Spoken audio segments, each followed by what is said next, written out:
Natanael teve a súbita impressão de que o frio e prosaico Sigmund queria sinceramente o seu bem. Por isso apertou com carinho a mão que ele lhe oferecia. Tinha esquecido completamente que neste mundo havia uma Clara, a quem ele amara outrora, e sua mãe e Lotário. Todos haviam se apagado de sua mente. Ele vivia unicamente para Olímpia. Dia a dia passava horas com ela, divagando sobre o amor, o desabrochar da simpatia e as afinidades eletivas. E ela tudo ouvia com muita reverência. Do fundo da escrivaninha, ele tirou tudo quanto havia escrito na vida: poesias, fantasias, visões, romances e contos, aos quais não cessava de acrescentar os mais variados sonetos, estrofes e canções. E passava horas lendo-os para Olímpia incansavelmente. Mesmo porque nunca tinha tido um ouvinte tão exemplar. Ela não bordava nem tricotava, não olhava pela janela, não dava a comer a nenhum pássaro, não brincava com cachorros ou gatos de estimação, não enrolava pedaços de papel nem ocupava as mãos em outras atividades, não simulava tosse para encobrir um bocejo. Em suma, passava horas e horas olhando fixa e inalteravelmente para os olhos do amado sem mudar de posição, sem se mover, e esse olhar ia se tornando cada vez mais ardente, cada vez mais cheio de vida. Somente quando Natanael enfim se levantava e lhe beijava a mão, e também a boca, dizia: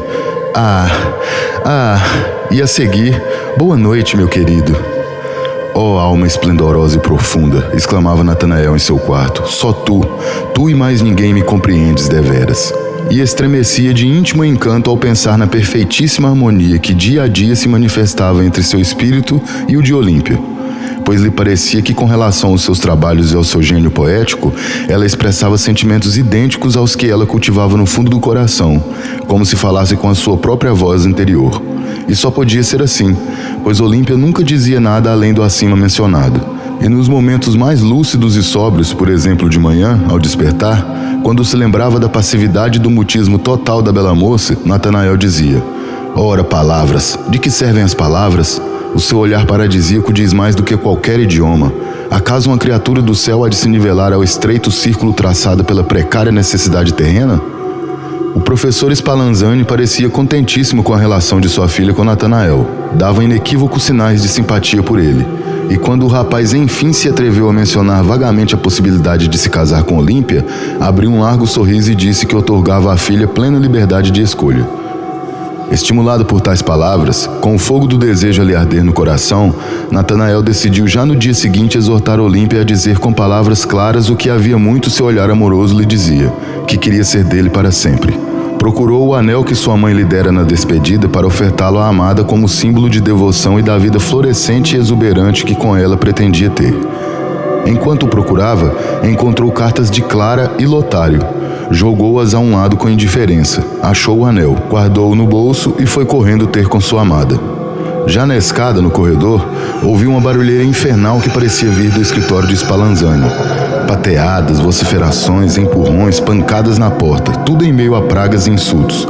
Larga! Larga! Seu infame! Biltre imundo!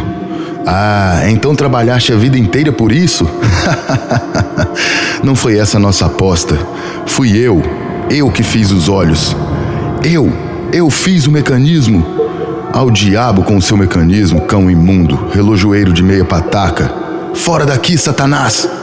Para, charlatão, besta infernal, para! Fora daqui, larga! Eram as vozes de Spallanzani e do temível Coppola que provocavam aquela balbúrdia.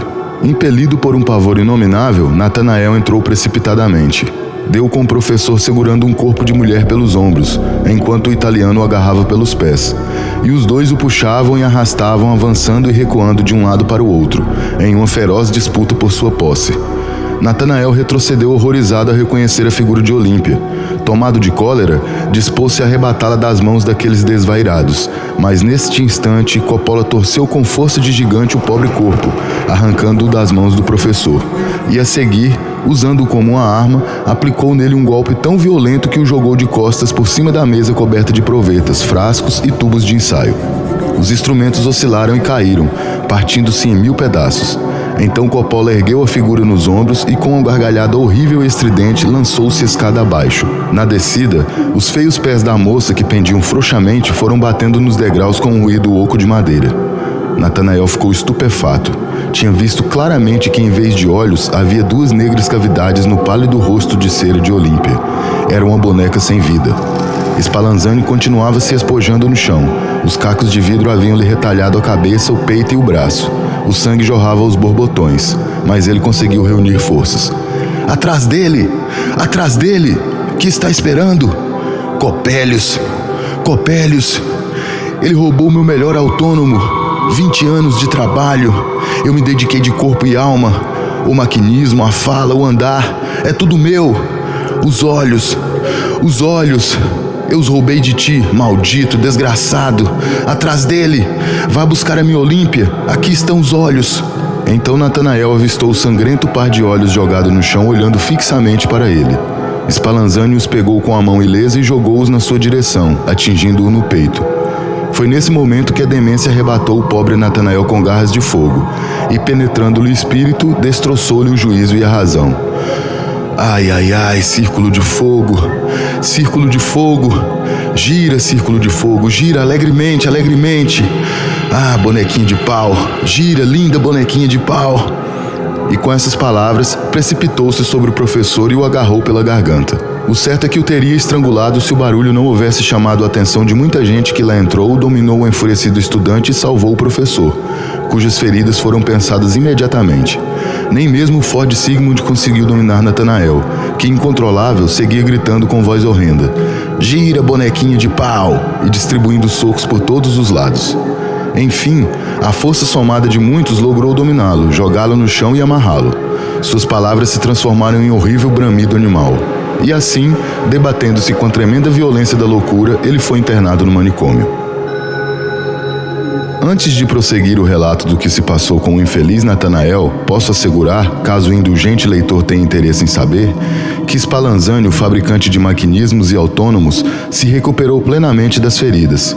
É verdade que teve de se demitir da universidade, pois a tragédia de Natanael causou muita celeuma, já que todos tomaram por um embuste imperdoável fazer com que uma boneca de madeira passasse por uma pessoa real nos saraus da gente culta e inteligente.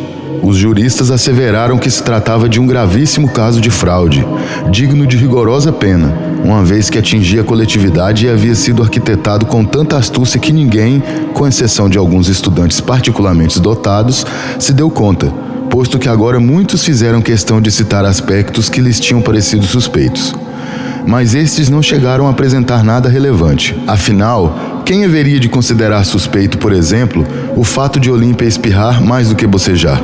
Na opinião de muitos, isso se devia à corda automática do maquinismo, que rangia perceptivelmente e etc. O professor de poesia e retórica cheirou uma pitada de rapé, fechou a latinha e, temperando a garganta, declarou solenemente: Excelentíssimos senhores e senhoras, acaso não enxergais o X da questão? Tudo isso é uma alegoria, uma metáfora contínua, compreendeis? Sapiente sat. Porém, muitos desses excelentíssimos senhores não se deram por satisfeitos com tal coisa. A história do autômato havia lhes tocado profundamente, e o fato é que surgiu uma abominável desconfiança de figuras humanas. Para se convencer cabalmente de que não estavam apaixonados por uma boneca de madeira, muitos jovens galantes passaram a exigir que a namorada cantasse e dançasse um pouco fora do ritmo, e que, ao ouvir uma leitura, bordasse, tricotasse, brincasse com o cãozinho, etc. E, sobretudo, que não se limitasse a escutar, mas que por vezes falasse de modo que suas palavras permitissem deveras pressupor raciocínio e sensibilidade. Em muitos casos, os vínculos amorosos ganharam solidez e ternura. Em outros, foram se afrouxando gradualmente e acabaram por se desfazer. Nunca se sabe ao certo, dizia aqui e acolá. Nos saraus, para afastar qualquer suspeita, a regra era bocejar muito e nunca espirrar. Como já se mencionou, Spallanzani foi obrigado a fugir para se subtrair à investigação criminal pela introdução fraudulenta de um autômato na sociedade humana. Coppola também desapareceu. Como que despertando de um pesadelo horrível, Natanael abriu os olhos e experimentou um bem-estar indescritível. Uma deliciosa sensação de calor celestial lhe perpassara o corpo. Estava na cama de seu quarto, na casa paterna, Clara debruçada sobre ele, sua mãe e Lotário a poucos passos. Finalmente, meu querido Natanael, finalmente. Agora estás curado da grave doença. Agora voltaste a ser meu. Clara disse isso do fundo do coração, tomando-o nos braços. Presa de um misto de consternação e prazer, com cálidas lágrimas a lhe brotarem nos olhos, ele suspirou. Minha Clara. Entrou o leal Sigmund, que permanecera ao lado do amigo na hora mais difícil. Natanael lhe apertou a mão. Meu irmão fiel, tu não me abandonaste. Havia desaparecido todo vestígio de demência. Natanael não tardou a convalescer sobre os extremos cuidados de sua mãe, da amada e dos amigos.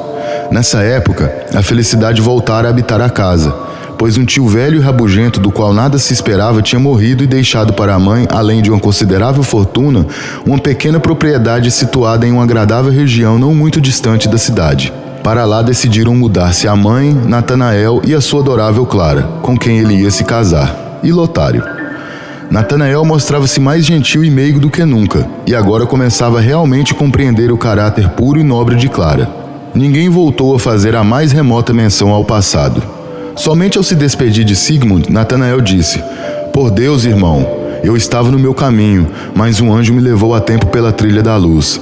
Ah, esse anjo era Clara. Receoso de que as dolorosas lembranças do passado viessem a atormentar o espírito de seu amigo, Sigmund preferiu não deixá-lo prosseguir. Chegou a hora de as 4 felizes criaturas se mudarem para a pequena propriedade rural.